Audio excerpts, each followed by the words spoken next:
Good day mga paps, mga ma'am, sir. Nung topic natin today is Toyota Innova 2.5 diesel engine. So ang gagawin po natin dito is mag-PMS po tayo, mag-engine change oil tayo, tapos maglilinis po tayo ng mga brakes.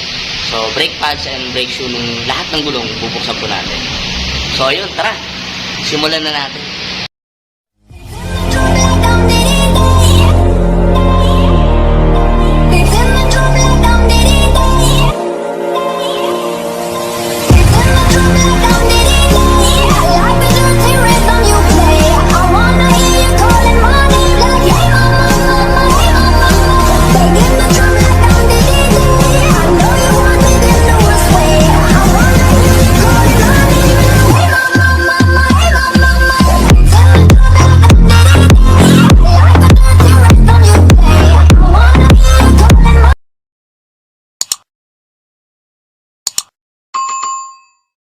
So ayun mga pads, andito po ng oil filter niya sa taas. So meron lang tayong tools na ginagamit kasi malalim po 'yan.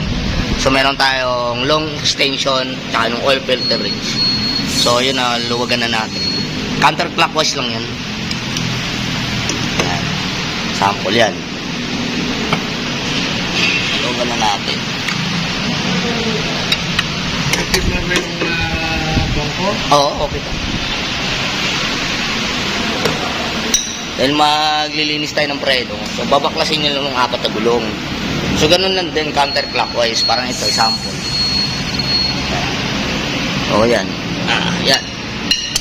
Diba? Ganun lang siya. So ayun, na-drain naman natin ito nung makina niya. Yan. Yan din pa rin yung drain plug. 14mm socket. Tapos ayan, akala ko linis ng preno. So pagbukas namin, ayan, ito nung caliper. 2 tornilyo lang naman yan. Ayan, 14mm socket. Ang problema, palitin na nung preno niya, nung harap. Ayan. Tapos, pati itong likod niya, nung brake shoe. Ayan, manipis na.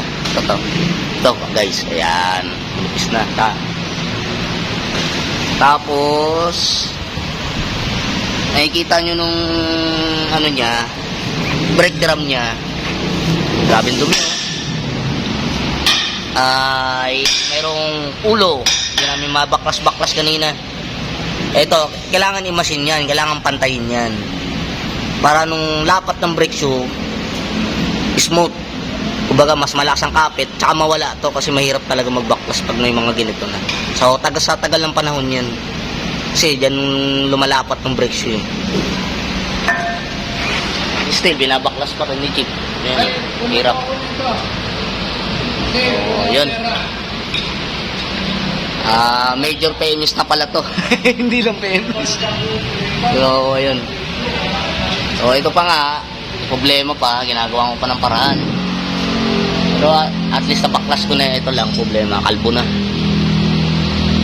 Paps, naibalik na natin yung brake pad sa harap. Yan. Kabilaan, ibalik na natin. Yan, bago na yan. Kapit na lang ng gulong sa harap. So yun, natapos na po namin. Nakakapit na ng brake shoe.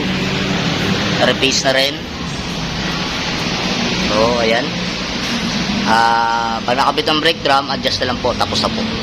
So ayun, thank you po. See you next video topics mga paps.